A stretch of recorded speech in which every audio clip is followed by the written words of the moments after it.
Magluto naman tayo ng gulay. Ito nung hinarvest ko. Lagyan natin ng sitaw,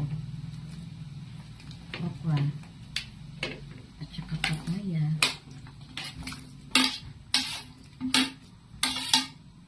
Ang sarap to. Puro green. Tikpan natin.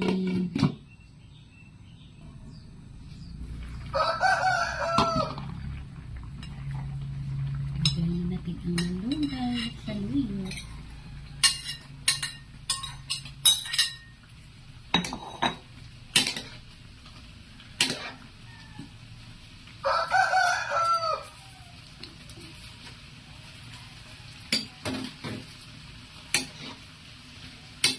Pwede na po na isda.